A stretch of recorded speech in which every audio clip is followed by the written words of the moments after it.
This Acharya channel. It's me Anita Lakshmi Acharya. Now we are discussing Indian Polity 2024 UPSC Prelims Previous Year's Papers and Solution. This is our part 3 session.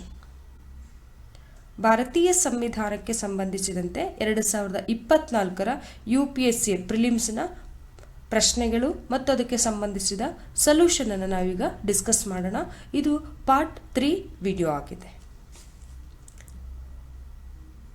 So ನಮ್ಮ ಚಾನಲನ್ನು subscribe ಮಾಡಿಲ್ಲ ಅಂದರೆ please subscribe ಮಾಡಿ, share ಮಾಡಿ, support ಮಾಡಿ ಅಂತ ಹೇಳಿ ಕೇಳ್ಕೊಳ್ತಾ ಇದ್ದೀವಿ. ನೆಕ್ಸ್ಟ್ 11th ಕ್ವಶನ್ ಅನ್ನು ನೋಡೋದಾದರೆ, The North Eastern Council was established by North Eastern Council Act 1971. Subsequent to the amendment of North Eastern Council Act in 2002, the council comprises which of the following the members? ಈಶಾನ್ಯ ಮಂಡಳಿ ಕಾಯ್ದೆ 1997 ಮೂಲಕ 1971 ಮೂಲಕ ಇದನ್ನು ಸ್ಥಾಪಿಸಲಾಯಿತು. 2002ರಲ್ಲಿ north eastern council act ಕಾಯ್ದೆಯ ತಿದ್ದುಪಡಿಯ ನಂತರ ಈ ಮಂಡಳಿಯು ಕೆಳಗಿನ ಯಾವ ಸದಸ್ಯರನ್ನ ಒಳಗೊಂಡಿದೆ ಅನ್ನೋದು ಇದು ಪ್ರಶ್ನೆ. Governor of the constituent state, chief minister of the constituent state, 3 members to be nominated by the President of India, Home Minister. Select the correct answer using the code given below. ಸರಿಯಾದ ಉತ್ತರವನ್ನು ಆಯ್ಕೆ ಮಾಡಿ ಎನ್ನುವುದು. ಸಂವಿಧಾನಿಕ ರಾಜ್ಯದ ರಾಜ್ಯಪಾಲರು, ಸಂವಿಧಾನಾತ್ಮಕ ರಾಜ್ಯದ ಮುಖ್ಯಮಂತ್ರಿಗಳು, ಭಾರತದ ರಾಷ್ಟ್ರಪತಿಗಳು ನಾಮನಿರ್ದೇಶನ ಮಾಡಿರುವ 3 ಸದಸ್ಯರು, ಭಾರತದ ಗೃಹ ಸಚಿವರು ಅನ್ನೋದು ಆಪ್ಷನ್ಸ್ ಅನ್ನು ಕೊಟ್ಟಿದ್ದಾರೆ. ಹಾಗಾದರೆ which is the right answer? Option A or B or C or D?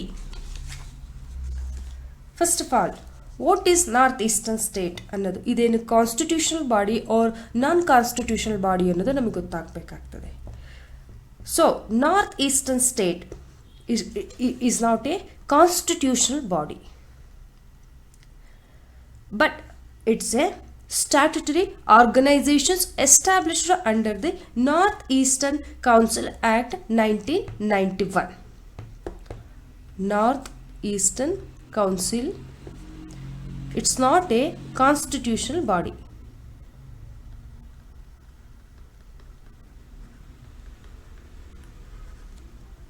ಸಂವಿಧಾನೇತರ ಸಂಸ್ಥೆ. As amended in 2002. Initially, North Eastern Council was an advisory body for the North Eastern region. Now, it is mandated to function as the regional planning body for the region. ಈಶಾನ್ಯ ಮಂಡಳಿಯು north eastern council ಒಂದು ಸಾಂವಿಧಾನಿಕ ಸಂಸ್ಥೆ ಅಲ್ಲ. ಆದರೆ 2002ರ ತಿದ್ದುಪಡಿ ಪ್ರಕಾರ ಈಶಾನ್ಯ ಮಂಡಳಿ ಕಾಯ್ದೆಯನ್ನು 1971ರ ಅಡಿ ಸ್ಥಾಪಿಸಲಾದ ಒಂದು ಶಾಸನಬದ್ಧ ಸಂಸ್ಥೆಯಾಗಿದೆ. That is statutory body. ಶಾಸನಬದ್ಧ ಸಂಸ್ಥೆ ಆಗಿದೆ. ಆರಂಭದಲ್ಲಿ ಮೊದಲೇ ಸಮಯದಲ್ಲಿ ನಾರ್ತ್ ಈಸ್ಟರ್ನ್ ಕೌನ್ಸಿಲ್ ಈಶಾನ್ಯ ಪ್ರದೇಶಕ್ಕೆ ಒಂದು ಸಲಹಾ ಸಂಸ್ಥೆಯಾಗಿ ಕಾರ್ಯವನ್ನು ನಿರ್ವಹಿಸ್ತಾ ಇತ್ತು. ಈಗ ಆ ಪ್ರದೇಶಕ್ಕೆ ಪ್ರಾದೇಶಿಕ ಯೋಜನಾ ಸಂಸ್ಥೆಯಾಗಿ ಕಾರ್ಯನಿರ್ವಹಿಸಲು ಇದನ್ನು ಆದೇಶಿಸಲಾಗಿದೆ ಅನ್ನೋದನ್ನ ನಾವು ನೋಡ್ತಾ ಹೋಗ್ತೀವಿ. ಹಾಗಾದರೆ ದ ಕೌನ್ಸಿಲ್ ಕಂಪ್ರೈಸಸ್, ಈ ಮಂಡಳಿಯು ಈ ಕೆಳಗಿನ ಯಾವುಗಳನ್ನು ಒಳಗೊಂಡಿದೆ ಅನ್ನೋದನ್ನ ನಾವು ನೋಡ್ತಾ ಹೋಗ್ತೀವಿ. Governor of the Constituent State. Yes, option 1 is right answer. So obviously C is eliminated. Option 1 is right. ರಾಜ್ಯಪಾಲರು, ಆಯಾ ರಾಜ್ಯಗಳ ರಾಜ್ಯಪಾಲರು. ಹಾಗಾಗಿ ಇದನ್ನು ಫಸ್ಟ್ ಸ್ಟೇಟ್ಮೆಂಟ್ 1 ಅನ್ನು ಸರಿ, options 1 is correct. Second, chief minister of constituent state, ಸಂವಿಧಾನಾತ್ಮಕ ರಾಜ್ಯಗಳ ಮುಖ್ಯಮಂತ್ರಿಗಳು. ಹಾಗಾಗಿ this options 2 is a correct. Third options, 3 members to be nominated by the President of India. S. ಅಧ್ಯಕ್ಷರು ನಾಮನಿರ್ದೇಶನ ಮಾಡಿದ 3 ಸದಸ್ಯರು ಅಂದರೆ ರಾಷ್ಟ್ರಪತಿಗಳು ಇವರನ್ನು ಆಯ್ಕೆಯನ್ನು ಮಾಡಿರ್ತಾರೆ. ಹಾಗಾಗಿ option 3 is A right answer. So the home minister of India, no. Options 4 is incorrect. While formulating the regional plan for the northeastern region, it is mandated to give a priority to scheme and projects benefiting 2 or more states. Provide that in case of Sikkim, the council shall formulating specific project and schemes for that state, including the review implementations of such a project and schemes. ಈಶಾನ್ಯ ಪ್ರದೇಶಕ್ಕಾಗಿ ಪ್ರಾದೇಶಿಕ ಯೋಜನೆಗಳನ್ನು ರೂಪಿಸುವಾಗ 2 ಅಥವಾ ಅದಕ್ಕಿಂತ ಹೆಚ್ಚಿನ ರಾಜ್ಯಗಳಿಗೆ ಪ್ರಯೋಜನವಾಗುವ ರೀತಿಯಲ್ಲಿ ಮತ್ತು ಆ ಯೋಜನೆಗಳಿಗೆ ಆದ್ಯತೆ ನೀಡುವಲ್ಲಿ ಇದು ಕಡ್ಡಾಯವಾಗಿದೆ. ಫಾರ್ ಎಕ್ಸಾಂಪಲ್, ಸಿಕ್ಕಿಂನಂತಹ ಸಂದರ್ಭದಲ್ಲಿ ಈ ಮಂಡಳಿಯು ಆ ರಾಜ್ಯಕ್ಕೆ ನೀಡಿದಂತಹ ನಿರ್ದಿಷ್ಟ ಯೋಜನೆಗಳು ಮತ್ತು ಯೋಜನೆಗಳನ್ನು ರೂಪಿಸುವಲ್ಲಿ ರೂಪಿಸಬೇಕಾದಾಗ ಇಂತಹ ಯೋಜನೆಗಳು ಮತ್ತು ಆ ಯೋಜನೆಗಳ ಅನುಷ್ಠಾನದ ಪರಿಶೀಲನೆಯೂ ಕೂಡ ಸೇರಿರ್ತದೆ ಅನ್ನೋದು ನಾರ್ತ್ ಈಸ್ಟರ್ನ್ ಸ್ಟೇಟ್ ಕೌನ್ಸಿಲಲ್ಲಿ ನಾವು ನೋಡಬಹುದಾಗಿದೆ. So that answer is A is A right answer. There is no home minister of India ಎಂದು ನಾರ್ತ್ ಈಸ್ಟರ್ನ್ ಕೌನ್ಸಿಲಲ್ಲಿ ಆ ಟೀಮಲ್ಲಿ ಇರೋದಿಲ್ಲ ಅನ್ನೋದನ್ನು ನಾವು ಗಮನಿಸಬಹುದಾಗಿದೆ. So 11th questions options A is A right answer. Next ಪ್ರಶ್ನೆನ ನೋಡೋದಾದರೆ, ಫ್ರೆಂಡ್ಸ್ ಏನಾದರೂ ಡೌಟ್ಸ್ ಇದ್ದರೆ ಕಾಮೆಂಟ್ ಮೂಲಕ ಕೇಳ್ಬೋದು. ಸೊ ನಮಗೆ ಗೊತ್ತಿರೋ ಅಷ್ಟು ನಾವು ಆನ್ಸರ್ ಮಾಡಿದ್ದೀವಿ. ಏನಾದರೂ ಮಿಸ್ಟೇಕ್ಸ್ ಇದ್ದರೆ ನಾವು ಕರೆಕ್ಷನ್ ಮಾಡ್ಕೊಳ್ತೀವಿ. ಪ್ಲೀಸ್ ಅದು ಕಾಮೆಂಟ್ ಮೂಲಕ ನಮಗೆ ತಿಳಿಸಿ ಅಂತ ನಾವು ಕೇಳ್ಕೊಳ್ತಾ ಇದ್ದೀನಿ. 12th question, consider the following statement regarding ನಾರಿ ಶಕ್ತಿ ವಂದನ್ ಅಧಿನಿಯಮ್. ನಾರಿ ಶಕ್ತಿ ವಂದನ್ ಅಧಿನಿಯಮ ಕುರಿತು ಈ ಕೆಳಗಿನ ಹೇಳಿಕೆಗಳನ್ನು ಪರಿಗಣಿಸಿ. Provisions will come into effect from the 18th Lok Sabha. First option. Second, there will be in force for 15 years after becoming an act. 18ನೇ ಲೋಕಸಭೆಯಿಂದ ನಿಬಂಧನೆಗಳು ಜಾರಿಗೆ ಬರುತ್ತವೆ. ಇದು ಕಾಯ್ದೆಯಾದ ನಂತರ 15 ವರ್ಷಗಳವರೆಗೆ ಜಾರಿಯಲ್ಲಿರುತ್ತದೆ. There are provisions for the reservations of seats for scheduled caste women within the quotas reserved for the scheduled caste. ಪರಿಶಿಷ್ಟ ಜಾತಿಗಳಿಗೆ ಮೀಸಲಾಗಿರುವ ಕೋಟಾದೊಳಗೆ ಪರಿಶಿಷ್ಟ ಜಾತಿ ಮಹಿಳೆಯರಿಗೆ ಸ್ಥಾನಗಳನ್ನು ಕಾಯ್ದಿರಿಸಲು ನಿಬಂಧನೆಗಳಿವೆ ಅನ್ನೋ ಆಪ್ಷನ್ಸನ್ನು ನಾವು ಗಮನಿಸ್ತಾ ಇದ್ದೀವಿ. Which of the following statement given above are correct? ಈ ಮೇಲೆ ನೀಡಿರುವ ಹೇಳಿಕೆಗಳಲ್ಲಿ ಯಾವುದು ಸರಿಯಾಗಿದೆ? Options A, B, C, D. Which options is right answer? Yes. Before going to select the answer, what is Nari Shakti Vandan ಅಧಿನಿಯಮ್? ಯಾವಾಗ ಬಂತು ಈ ನಾರಿ ಶಕ್ತಿ ವಂದನ್ ಅಧಿನಿಯಮ್ ಅದನ್ನು ನೋಡೋದಾದರೆ, the constitution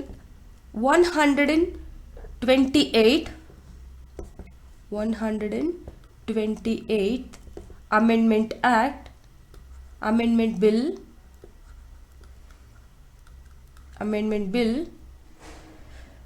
2023 was introduced in Lok Sabha on September 2023.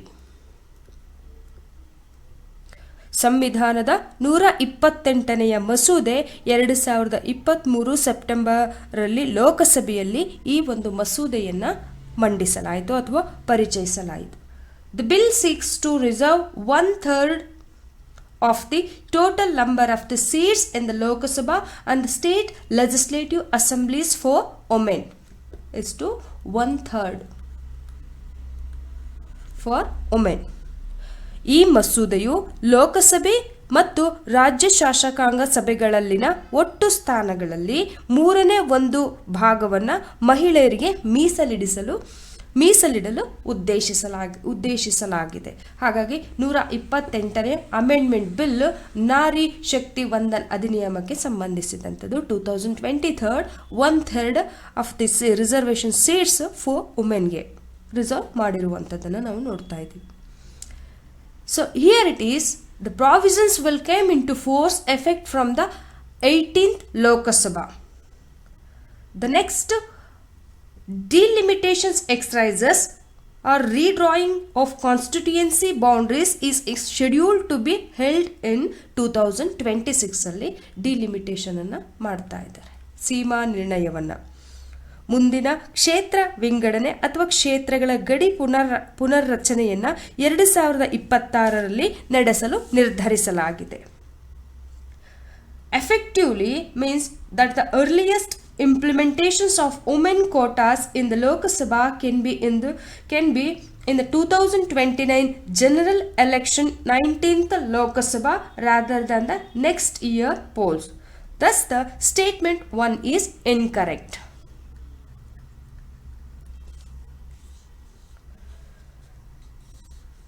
ಲೋಕಸಭೆಯಲ್ಲಿ ಮಹಿಳಾ ಕೋಟವನ್ನು ಮುಂದಿನ ವರ್ಷದ ಚುನಾವಣೆಗಳಲ್ಲಿ ಅಲ್ಲ 2029ರ ಸಾರ್ವತ್ರಿಕ ಚುನಾವಣೆಯಲ್ಲಿ 19th ಲೋಕಸಭೆಯ ಒಂದು ಅನುಷ್ಠಾನವನ್ನು ಲೋಕಸಭೆಯ ಮೊದಲು ಅನುಷ್ಠಾನಗೊಳಿಸಬೇಕಾಗ್ತದೆ. ಹಾಗಾಗಿ ಹೇಳಿಕೆ ಒಂದು ತಪ್ಪಾಗಿದೆ. 18th Lok Sabha the provisions will came in to effect from the 19th Lok Sabha election ಇದು ಪ್ರಾರಂಭ ಆಗ್ತದೆ ಅಥವಾ ಅಲ್ಲಿಂದ ಜಾರಿಗೆ ಬರ್ತದೆ. So the seats reserve for women will be rotated after each delimitations as determined by a law made by the parliament. ಸಂಸತ್ತು ಮಾಡಿದ ಕಾನೂನಿನಿಂದ ನಿರ್ಧರಿಸಲ್ಪಟ್ಟಂತೆ ಸೀಮಾ ನಿರ್ಣಯ ಡಿಲಿಮಿಟೇಷನ್ಸ್ ಪ್ರಕಾರ ನಂತರ ಮಹಿಳೆಯರಿಗೆ ಮೀಸಲಾದ ಸ್ಥಾನಗಳನ್ನು ಕೊಡಲಾಗ್ತದೆ ಅಥವಾ ಬದಲಾಯಿಸಲಾಗ್ತದೆ ಅಂಥೇಳಿ ನಾವು ನೋಡಬಹುದಾಗಿದೆ. ಹಾಗಾಗಿ the first options is wrong. 19th provisions will came in to effect from the 19th Lok Sabha ಅಂಥೇಳಿ ನಾವು ಗಮನಿಸಬಹುದಾಗಿದೆ. ಅದೇ ರೀತಿ second options this will be in force for 15 years after becoming an act. Yes, exactly right. How the reservations will be effective after the census conducted after the commencement of this bill has been published. Based on the census, delimitations will be undertaken to reserve the seats for women. The reservations will be provided for a period of 15 years. However, it shall continue till such a date as determined by law made by the Parliament.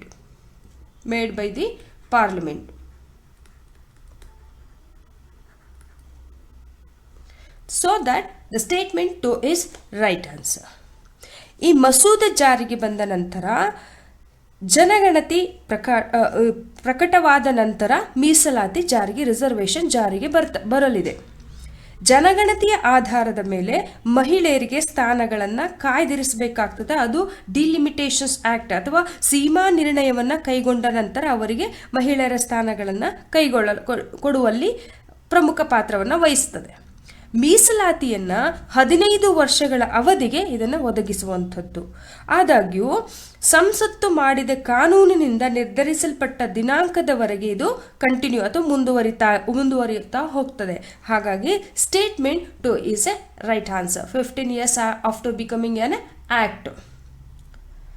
Next option, there are provisions for the reservations of a seats for scheduled caste women with the quotas reserved for the scheduled caste. Yes, this bill reserve as nearly has maybe 1/3 of seats for women in Lok Sabha, state legislative assemblies and legislative assembly of the National Capital Territory of Delhi. This will also apply to the seats reserved for SC and STs in the Lok Sabha and the state legislative. So that the options 3 is right answer. ಈ ಮಸೂದೆ ಅನ್ವಯ ಲೋಕಸಭೆ, ರಾಜ್ಯ ಶಾಸಕಾಂಗ ಸಭೆಗಳು ಮತ್ತು ದೆಹಲಿಯ ರಾಷ್ಟ್ರೀಯ ರಾಜಧಾನಿ ಪ್ರದೇಶದ ಶಾಸಕಾಂಗ ಸಭೆಯಲ್ಲಿ ಮಹಿಳೆಯರಿಗೆ 1/3 ಸ್ಥಾನಗಳನ್ನು ಈಗ ಆಲ್ರೆಡಿ ಕಾಯ್ದಿರಿಸಲಾಗಿದೆ. ಇದು ಲೋಕಸಭೆ ಮತ್ತು ರಾಜ್ಯ ಶಾಸಕಾಂಗಗಳಲ್ಲಿ SC ಮತ್ತು STಗಳಿಗೆ ಮೀಸಲಾಗಿರುವ ಸ್ಥಾನಗಳಿಗೂ ಕೂಡ ಇದು ಅನ್ವಯ ಆಗುತ್ತದೆ. ಹಾಗಾಗಿ option 3 is a right answer. Right answer. So that right answer. So the options is 2 and 3 only. Option C is a right answer. 12th question. Consider the following the statement Nari Shakti Vandan Adhiniyam. Answer is C is a right answer. Next. 13th question. Writ of prohibitions is an order issued by the Supreme Court or High Court too. ನಿಷೇಧದ writ ಗೆ ಸಂಬಂಧಿಸಿದಂತೆ supreme court, ಹೈಕೋರ್ಟ್ಗಳು ಈ ಕೆಳಗಿನೆ ಹೊರಡಿಸುವಂತ ಆದೇಶ ಯಾವುದು ಅನ್ನೋದು ಈ ಪ್ರಶ್ನೆ ಆಗಿದೆ. Government officer prohibiting him from taking a particular action. ಸರ್ಕಾರಿ ಅಧಿಕಾರಿಯೊಬ್ಬರು ನಿರ್ದಿಷ್ಟ ಕ್ರಮ ಕೈಗೊಳ್ಳುವುದನ್ನು ನಿಷೇಧಿಸುವುದು. Parliament or legislative assembly to pass a law on prohibition. ಸಂಸತ್ ಅಥವಾ ಶಾಸಕಾಂಗ ಸಭೆಯು ನಿಷೇಧದ ಕುರಿತು ಕಾನೂನನ್ನು ಅಂಗೀಕರಿಸಲು. Third options. The lower court prohibiting the continuations of proceeding in case. ಕೆಳ ನ್ಯಾಯಾಲಯವು ಪ್ರಕರಣದ ವಿಚಾರಣೆಯನ್ನು ಮುಂದುವರಿಸುವುದನ್ನು ನಿಷೇಧಿಸುವುದು. Government prohibiting it from following on unconstitutional policy. ಸರ್ಕಾರವು ಸಂವಿಧಾನ ಬಾಹಿರ ನೀತಿಯನ್ನು ಅನುಸರಿಸುವುದನ್ನು ನಿಷೇಧಿಸುವುದು. Which is the right answer? A writ of prohibitions is an a order issued by the supreme court or high court. ಅದಕ್ಕೂ ಮುಂಚಿತವಾಗಿ what is writ, how many types of writs, how many kinds of a writs ಅಂತ ನಾವು ನೋಡೋದಾದ್ರೆ, writ are written order issued by the supreme court and high court. According in the Supreme Court article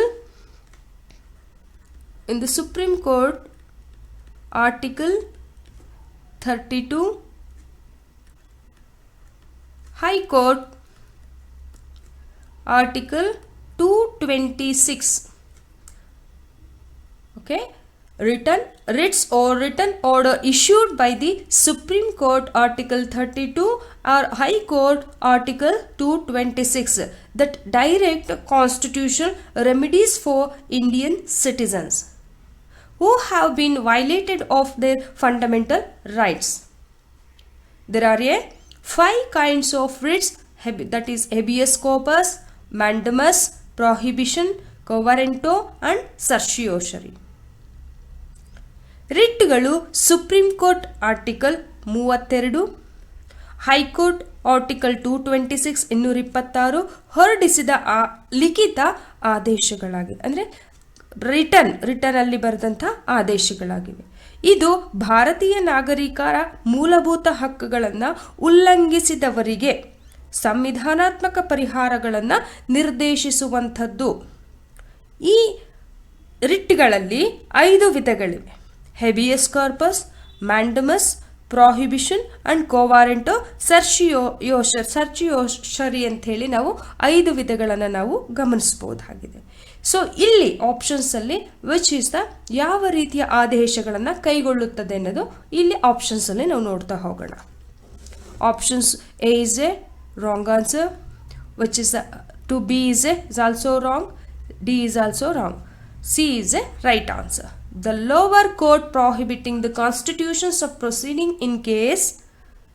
Prohibitions is a legal term meaning of to prohibit or restrain. A higher court issue a writ of prohibition to a lower court to preventing it from exceeding its authority or jurisdiction. This writ applies for only to judicial and quasi-judicial bodies, not to administrative agencies. Statutory authorities, private individuals, or enterprises. So that option C is a right answer. ನಿಷೇಧ ಪ್ರಾಹಿಬಿಟ್ ನಿಷೇಧ ಅಥವಾ ನಿರ್ಬಂಧಿಸುವುದು ಎಂಬ ಅರ್ಥವಿರುವ ಇದೊಂದು ಕಾನೂನು ಪದವಾಗಿದ್ದು ಉನ್ನತ ನ್ಯಾಯಾಲಯವು ಕೆಳ ನ್ಯಾಯಾಲಯವು ತನ್ನ ಅಧಿಕಾರ ಅಥವಾ ನ್ಯಾಯ ವ್ಯಾಪ್ತಿಯನ್ನು ಮೀರುವುದನ್ನು ತಡೆಯಲು ನಿಷೇಧದ ಪ್ರಾಹಿಬಿಷನ್ ರಿಟ್ ಅನ್ನು ಹೊರಡಿಸಲಾಗ್ತದೆ. ಈ ರಿಟ್ಟು ನ್ಯಾಯಾಂಗ ಮತ್ತು ಅರೆ ನ್ಯಾಯಾಂಗ ಸಂಸ್ಥೆಗಳಲ್ಲಿ ಮಾತ್ರ ಇದು ಅನ್ವಯ ಆಗುತ್ತದೆ. ಆಡಳಿತ ಸಂಸ್ಥೆಗಳು, ಶಾಸನಬದ್ಧ ಅಧಿಕಾರಿಗಳು, ಖಾಸಗಿ ವ್ಯಕ್ತಿಗಳು ಅಥವಾ ಉದ್ಯಮಿಗಳಿಗೆ ಇದು ಅನ್ವಯ ಆಗೋದಿಲ್ಲ. ರಿಟ್ ಆಫ್ ಪ್ರಾಹಿಬಿಷನ್ ಅನ್ವಯ ಆಗೋದಿಲ್ಲ. ಹಾಗಾಗಿ option 3 is A only the right answer. A lower court prohibiting the continuations of proceeding in case. So that C is a right answer. Next ಪ್ರಶ್ನೆಯನ್ನು ನೋಡೋದಾದ್ರೆ, consider the following statement. It is the governor of the state who recognizes and declaring any community of that state as scheduled tribe. Option 2. A community declaring as a scheduled tribe in a state need not be so in another state. ಈ ಕೆಳಗಿನ ಹೇಳಿಕೆಗಳನ್ನು ಪರಿಗಣಿಸಿ ಆ ರಾಜ್ಯದ ಯಾವುದೇ ಸಮುದಾಯವನ್ನು ಪರಿಶಿಷ್ಟ ಪಂಗಡ ಎಂದು ಗುರುತಿಸುವ ಮತ್ತು ಘೋಷಿಸುವವರು ಆ ರಾಜ್ಯದ ರಾಜ್ಯಪಾಲರು. ಒಂದು ರಾಜ್ಯದಲ್ಲಿ ಪರಿಶಿಷ್ಟ ಪಂಗಡ ಎಂದು ಘೋಷಿಸಲಾದ ಸಮುದಾಯವು ಇನ್ನೊಂದು ರಾಜ್ಯದಲ್ಲಿ ಹಾಗೆ ಇರಬೇಕಾಗಿಲ್ಲ. Option 2 is which of the statement given above is are correct. ಈ ಕೆಳಗಿನ ಹೇಳಿಕೆಗಳಲ್ಲಿ ಯಾವುದು ಸರಿಯಾಗಿದೆ? Yes. Statement 1. It is the governor of the state who recognizes and declaring any community of that state as a scheduled tribe. No, not governor. Is a president.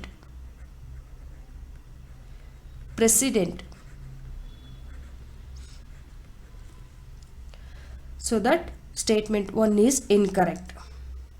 According to the 342 subsection 1, the president may, with the respect to any state or union territory and where it is a state, after consultations with the governor thereof, by a public notification, specify the tribes or tribal communities or part of groups within tribes or tribal communities as a scheduled tribe in relation to that state or union territory as the case may be.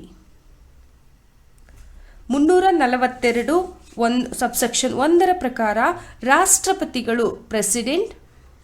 ರಾಷ್ಟ್ರಪತಿಗಳು ಯಾವುದೇ ರಾಜ್ಯ ಅಥವಾ ಕೇಂದ್ರಾಡಳಿತ ಪ್ರದೇಶಕ್ಕೆ ಸಂಬಂಧಿಸಿದಂತೆ ಅದು ರಾಜ್ಯವಾಗಿದ್ದರೆ ಅದರ ರಾಜ್ಯಪಾಲರೊಂದಿಗೆ ಸಮಾಲೋಚಿಸಿದ ನಂತರ ಸಾರ್ವಜನಿಕ ಅಧಿಸೂಚನೆಯ ಮೂಲಕ ಬುಡಕಟ್ಟು ಸಮುದಾಯಗಳು ಆ ಸಮುದಾಯದೊಳಗಿನ ಒಂದು ಭಾಗ ಅಥವಾ ಗುಂಪುಗಳನ್ನು ಆ ರಾಜ್ಯ ಕೇಂದ್ರಾಡಳಿತ ಪ್ರದೇಶಕ್ಕೆ ಸಂಬಂಧಿಸಿದಂತೆ ಪರಿಶಿಷ್ಟ ಪಂಗಡ ಎಂದು ನಿರ್ದಿಷ್ಟಪಡಿಸಬಹುದಾಗಿದೆ. ಅಂದರೆ ರಾಷ್ಟ್ರಪತಿಗಳು ಇದನ್ನು ಡಿಕ್ಲೇರ್ ಮಾಡುವಂಥದ್ದು. Parliament may be made by law including and excluding from the list of scheduled tribes specified in notifications issued under clause subsection 1. Any tribes or tribal community or a part of a group within any tribal community but say as aforesaid a notifications issued under this side clause shall not be varied by any subsequent notification. ಸಂಸತ್ತು ಕಾನೂನಿನ ಮೂಲಕ ಷರತ್ತು subsection 1 ಅಡಿಯಲ್ಲಿ ಹೊರಡಿಸಲಾದಂಥ ಅಧಿಸೂಚನೆಯಲ್ಲಿ ನಿರ್ದಿಷ್ಟಪಡಿಸಿದ ಪರಿಶಿಷ್ಟ ಪಂಗಡಗಳ ಪಟ್ಟಿಯಲ್ಲಿ ಯಾವುದೇ ಆ ಬುಡಕಟ್ಟು ಸಮುದಾಯದ ಒಂದು ಭಾಗ ಗುಂಪನ್ನು ಸೇರಿಸಬಹುದು ಅಥವಾ ಹೊರಗಿಡಬಹುದು. ಆದರೆ ಮೇಲೆ ತಿಳಿಸಿದಂತೆ ಅಥವಾ ಮೇಲೆ ಹೇಳಿದಂತೆ ಸದರಿ ಷರತ್ತಿನ ಅಡಿಯಲ್ಲಿ ಹೊರಡಿಸಲಾದ ಅಧಿಸೂಚನೆಯನ್ನು ಯಾವುದೇ ನಂತರದ ಅಧಿಸೂಚನೆಯಿಂದ ಬದಲಾಯಿಸಲಾಗುವುದಿಲ್ಲ.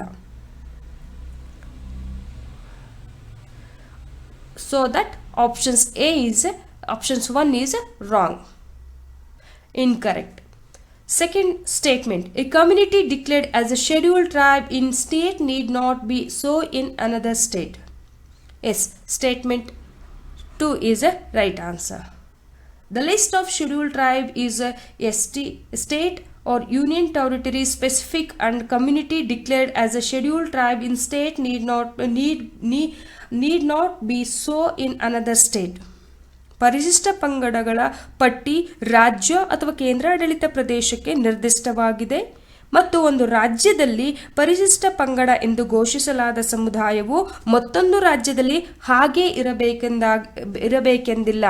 ಸೊ ಹಾಗಾಗಿ ಡಿಫ್ರೆಂಟ್ ಆಗಿ ಆ ರಾಜ್ಯಕ್ಕೆ ಸಂಬಂಧಿಸಿದಂತೆ ಇರಬಹುದು. So that statement 2 is A right answer. So the options is B only A right answer. B only A right answer. Next question ಅನ್ನು ನೋಡೋದಾದ್ರೆ,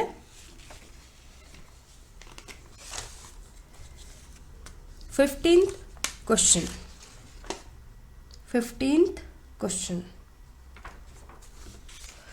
With reference to union budget, consider the following statement.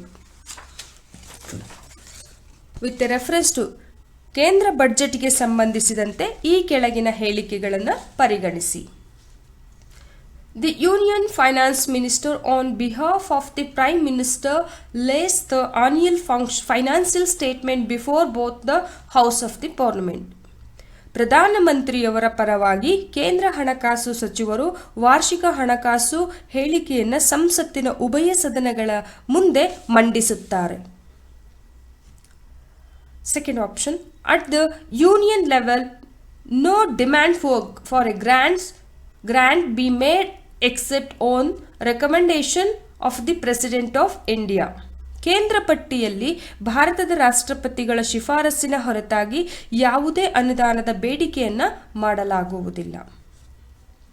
Which of the statement given above is or correct? ಈ ಕೆಳಗಿನ ಹೇಳಿಕೆಗಳಲ್ಲಿ ಯಾವುದು ಸರಿಯಾಗಿದೆ? So ಹಾಗಾದರೆ what is budget? The term budget has nowhere been used in the Constitution. ಸಂವಿಧಾನದಲ್ಲಿ budget ಎಂಬುವ ಪದವನ್ನು ಎಲ್ಲಿಯೂ ಕೂಡ ಬಳಸಲಾಗಿಲ್ಲ. It is the popular name for the annual financial statement that has been dealt with within the Article 112. Article 112 of the Constitution. The budget is a statement of the estimated receipts and expenditure of the Government of India in the financial year, which begins on 1st April and ends on 31st March of the following year. ನಮ್ಮ ಸಂವಿಧಾನದಲ್ಲಿ budget ಎನ್ನುವ ಪದವನ್ನು ಎಲ್ಲಿಯೂ ಬಳಸಿಲ್ಲ. ಸಂವಿಧಾನದ 112ನೇ ವಿಧಿಯಲ್ಲಿ ಪರಿಗಣಿಸಲಾದ ವಾರ್ಷಿಕ ಹಣಕಾಸು ಹೇಳಿಕೆಗೆ ಇದು ಜನಪ್ರಿಯತೆಯನ್ನು ಪಡೆದಿದೆ. ಬಡ್ಜೆಟ್ ಎನ್ನುವುದು ಭಾರತ ಸರ್ಕಾರದ ಒಂದು ಹಣಕಾಸು ವರ್ಷದಲ್ಲಿನ ಅಂದಾಜು, ರಶೀದಿಗಳು ಮತ್ತು ವೆಚ್ಚಗಳ ಹೇಳಿಕೆಯಾಗಿದೆ. ಇದು ಏಪ್ರಿಲ್ 1ರಿಂದ ಪ್ರಾರಂಭಗೊಂಡು ಮಾರ್ಚ್ 31 ವರೆಗೆ ಕೊನೆಗೊಳ್ಳುವಂಥದ್ದು.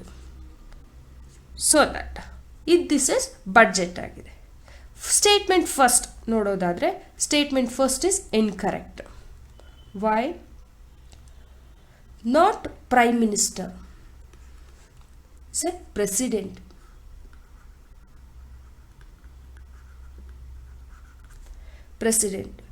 The President shall, in respect of every financial year, causes to be laid before both the Houses of Parliament a statement of estimated receipt and expenditure of the Government of India for that year. Union Finance Minister, on behalf of the President, lays on the annual financial statement before both the houses of the parliament. ಪ್ರತಿ ಹಣಕಾಸು ವರ್ಷಕ್ಕೆ ಸಂಬಂಧಿಸಿದಂತೆ ರಾಷ್ಟ್ರಪತಿಗಳು ಆ ವರ್ಷದ ಭಾರತ ಸರ್ಕಾರದ ಅಂದಾಜು ಆದಾಯ ಮತ್ತು ವೆಚ್ಚಗಳನ್ನು ಆಯವ್ಯಯಗಳನ್ನು ಸಂಸತ್ತಿನ ಉಭಯ ಸದನಗಳ ಮುಂದೆ ಮಂಡಿಸಬೇಕು. ರಾಷ್ಟ್ರಪತಿಗಳ ಪರವಾಗಿ ಕೇಂದ್ರ ಹಣಕಾಸು ಸಚಿವರು ವಾರ್ಷಿಕ ಹಣಕಾಸು ಹೇಳಿಕೆಯನ್ನು ಸಂಸತ್ತಿನ ಉಭಯ ಸದನಗಳ ಮುಂದೆ ಮಂಡಿಸ್ತಾರೆ. So that options A is A incorrect. Not prime minister is a president. So one is, so obviously option B is a right answer. At the union level, no demand for grant be made except on the recommendations of the President of India. Yes. ಅಧ್ಯಕ್ಷರ ಶಿಫಾರಸಿನ ಹೊರತಾಗಿ ಯಾವುದೇ ಅನುದಾನದ ಬೇಡಿಕೆಯನ್ನು ಮಾಡಲಾಗುವುದಿಲ್ಲ ಅನ್ನೋದು ನಾವು ನೋಡಬಹುದಾಗಿದೆ. ಹಾಗಾಗಿ option 2 is a statement 2 is a correct answer. Answer is B only. ಇಷ್ಟು ಪ್ರಶ್ನೆಗಳನ್ನು ಇವತ್ತಿನ ಸೆಷನಲ್ಲಿ ಡಿಸ್ಕಸ್ ಮಾಡಿದ್ವಿ. ಸೊ ಸಬ್ಸ್ಕ್ರೈಬ್ ಮಾಡಿಲ್ಲ ಅಂದರೆ ಪ್ಲೀಸ್ ಸಬ್ಸ್ಕ್ರೈಬ್ ಮಾಡಿ, ಶೇರ್ ಮಾಡಿ, ಲೈಕ್ ಮಾಡಿ, ಸಪೋರ್ಟ್ ಮಾಡಿ ಅಂತ ಕೇಳ್ತಾ, ಏನಾದರೂ ಮಿಸ್ಟೇಕ್ಸ್ ಅಥವಾ ಏನಾದರೂ ಪ್ರಶ್ನೆ ಕೇಳೋದಿದ್ರೆ ಕಾಮೆಂಟ್ ಮೂಲಕ ತಿಳಿಸಿ ಅಂತ ಕೇಳ್ಕೊಳ್ತಾ, ನೆಕ್ಸ್ಟ್ ಮತ್ತೆ 5 ಪ್ರಶ್ನೆಗಳೊಂದಿಗೆ ನೆಕ್ಸ್ಟ್ ಸೆಷನ್ ಪಾರ್ಟ್ 4 ಅಲ್ಲಿ ನಿಮ್ಮ ಮುಂದೆ ಬರ್ತೀನಿ. ಅಲ್ಲಿವರೆಗೂ ಥ್ಯಾಂಕ್ ಯು.